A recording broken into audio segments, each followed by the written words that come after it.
Bonjour à tous, j'espère que vous allez bien.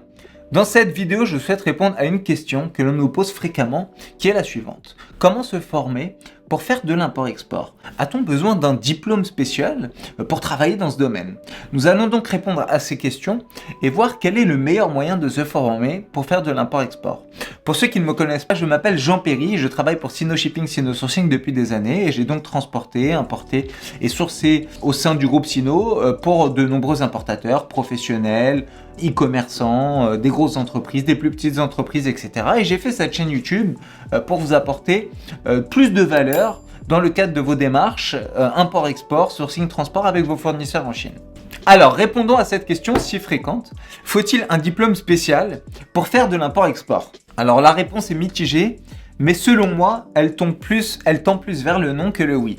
Pour ma part, j'ai fait une école de commerce internationale avec au programme un apprentissage intensif du mandarin à travers un programme franco-chinois. Par définition, les élèves de ce programme avaient une certaine prédestination à travailler dans le commerce international. C'est vrai que les écoles de commerce peuvent déboucher sur une multitude de métiers, mais en temps normal, ces métiers sont tous liés au commerce ou alors au commerce international ou à l'import-export. Alors, on va déjà voir quels sont les inconvénients entre guillemets des écoles de commerce. Qu'est-ce que je veux dire par là? Si par exemple demain vous allez travailler chez un transitaire ou chez un sourceur, donc ce sont des métiers assez particuliers et qui sont très liés à l'import-export, et bien là vous devrez repartir de zéro entre guillemets. Pourquoi? Parce que les écoles de commerce, les études en école de commerce plutôt, sont assez généralistes. D'accord? Et de cette manière, enfin de ce que j'ai vu, en tout cas c'est assez généraliste. La plupart de mes amis ont tous fait des écoles de commerce et on a tous le même constat, donc c'est très très généraliste. Et ces écoles de commerce ne traitent pas ces deux disciplines, donc le sourcing et le shipping, dans le détail. Donc à moins que vous ayez un master spécialisé en logistique ou toute autre chose, pour toutes les écoles de commerce que je connais, eh bien le sourcing et le transport ne sont traités que de manière superflue, ce n'est pas traité dans la profondeur. Donc voilà, encore une fois, vous pouvez avoir peut-être des masters spécialisés dans la logistique pour travailler chez un transitaire, mais ça reste cantonné au monde du transport. Donc ce qu'on voit dans les écoles de commerce, ça n'a rien à voir avec tout ce que j'ai pu faire dans le monde du sourcing et dans le monde du transport. Donc à titre personnel, tout ce que j'ai fait vraiment dans ces deux disciplines n'a jamais été vu en école de commerce, hormis les incoterms, et encore, c'était un cours très light, très généraliste, où on apprenait le b.a.-ba des incoterms, et franchement, je vous dis la différence, la compréhension surtout de ces notions, n'a rien à voir quand on est sur le terrain que quand on est en amphithéâtre, en école de commerce, bien évidemment, c'est vraiment l'impression que j'ai eue, donc je vous donne mon impression comme ça, à chaud. Ces cours de logistique m'ont donné un minimum de base, certes, mais je veux dire, quand on est sur le terrain, on comprend les choses différemment, on se rend compte vraiment de ce que ça veut dire quand on a vraiment les mains dans le cambouis entre guillemets. Donc mon but, c'est pas de diaboliser les écoles de commerce, mais en toute franchise, je trouve que c'est parfois un peu cher pour ce que c'est, surtout si vous voulez travailler dans le sourcing ou le shipping, vous n'allez pas devenir des pros en sortant d'école de commerce, c'est juste une façon d'acheter un diplôme qui va vous servir de passeport et qui va vous ouvrir à plus d'opportunités demain sur le marché du travail. En tout cas, tout ce que vous voyez en école de commerce, selon moi, peut être appris de manière différente, à travers des livres, à travers Internet, aujourd'hui c'est possible, qui vous permettent de vous former à moindre coût. Et la preuve aujourd'hui, c'est que beaucoup d'autodidactes performent bien plus dans le monde des affaires que de nombreux étudiants qui sont sortis d'école de commerce. Donc ça veut rien dire. Alors, maintenant qu'on a vu les inconvénients des écoles de commerce, on va quand même parler des avantages parce qu'il y en a quelques-uns. Alors, à part bien évidemment tous les avantages que je viens de citer, les écoles de commerce peuvent présenter différents avantages. Selon moi, il y en a deux gros. Le premier avantage, c'est le réseau. Vous allez vous constituer un réseau qui pourra vous servir lors de votre vie professionnelle et même dans votre vie personnelle. Pour ma part, c'est le cas. J'ai étudié avec des amis franco-chinois et on est aujourd'hui tous restés en contact. Et au-delà de cela, au-delà de notre lien d'amitié, je dirais, eh bien, avec certains d'entre eux, nous avons même fait du business. Donc, nous avons eu des opportunités commerciales et tout se passe très bien. Donc, c'est un plaisir d'avoir été introduit à ce groupe franco-chinois que je n'aurais jamais rencontré si je n'étais pas en école de commerce. Donc, le réseau proposé par les écoles de commerce est énorme et peut servir dans de multiples situations. Le second élément, alors, avant de passer au second élément, rappelons que le réseau, c'est le Quanxi. Et quand vous faites du business avec la Chine, le Quanxi, c'est une notion extrêmement importante qui est profondément ancré dans le monde des affaires. Et ce Quanchi m'a servi à beaucoup de choses, en Chine, en France. Ça m'a aidé à concrétiser des affaires beaucoup plus facilement. Voilà. Si cette vidéo vous plaît et que vous êtes concerné par la thématique de l'import-export, du sourcing en Chine, du transport et de tout ce qui touche à cet univers, je propose une formation unique pour vous apprendre à sourcer. Vous faites de l'import-export classique, du e-commerce, du dropshipping avec la Chine. Cette formation vous dévoile toute la méthodologie pour sourcer pas à pas et surtout pour optimiser vos marges qui se cachent en Chine et nulle part ailleurs. Ce programme est adapté aux débutants et aux plus confirmés qui souhaitent optimiser la rentabilité de leur business. Nous parlerons de tout ce qui touche le sourcing et le transport, où sourcer en Chine, quelle documentation utiliser, comment négocier, comment gérer le réapprovisionnement à travers un process automatisé, comment sécuriser ses achats, comment faire l'audit, le contrôle qualité, le transport et bien d'autres encore. Tous ces points seront abordés dans les détails et vous permettront de vous sécuriser dans le cadre de vos relations commerciales avec vos fournisseurs, mais surtout d'optimiser vos marges. Enfin, rappelez-vous d'une chose et brisons ce mythe une bonne fois pour toutes. Vous pensez que c'est vous qui choisissez le fournisseur en Chine, mais c'est l'inverse.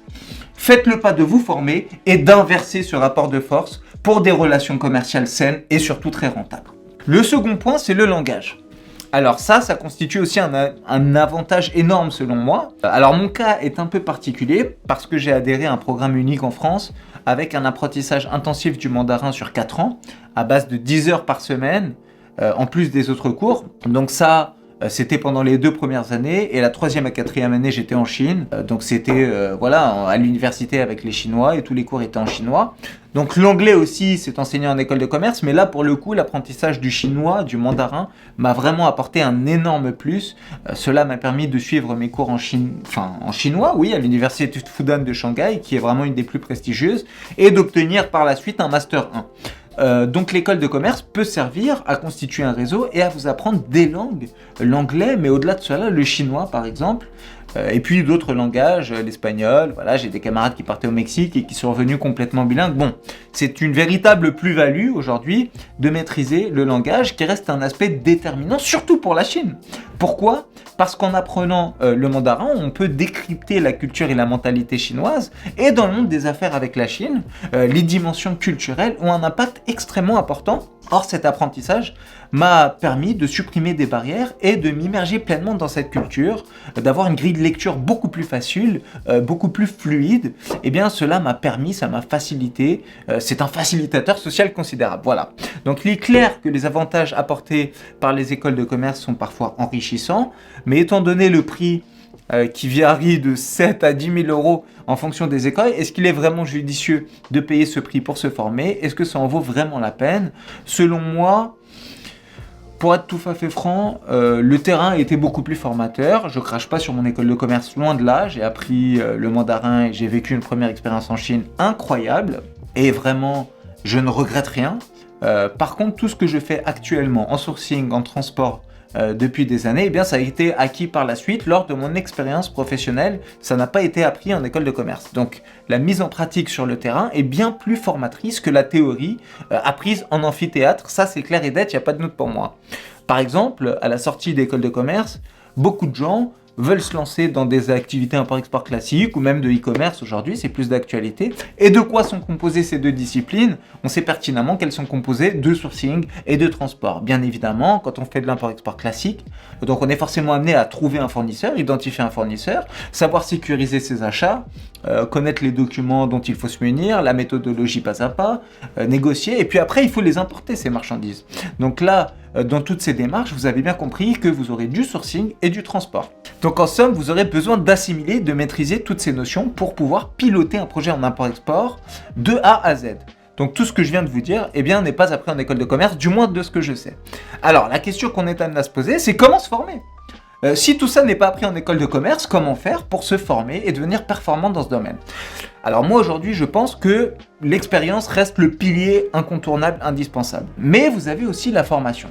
Et vous pouvez aujourd'hui vous former gratuitement. Par exemple, sur ma chaîne YouTube, eh bien, j'essaie de traiter le plus de sujets possibles qui sont liés à la thématique de l'import-export, où vous pourrez donc apprendre beaucoup de choses qui ne seront pas dévoilées en école de commerce. Donc pour ma part, je dévoile les astuces à connaître, les pièges à éviter, la méthodologie à adapter, pour développer des projets rentables et surtout sécuriser vos achats. Alors je sais qu'il y a pas mal d'abonnés qui nous ont remerciés parce que justement à travers ces vidéos gratuites, ils ont évité certaines arnaques auprès de fournisseurs en Chine, etc. Donc voilà, ça apporte pas mal de valeur et si vous voulez vous former, eh bien, je vous invite dans un premier temps à consommer le plus de contenu possible gratuit que vous avez sur internet. Ça peut être autre que ma chaîne bien évidemment.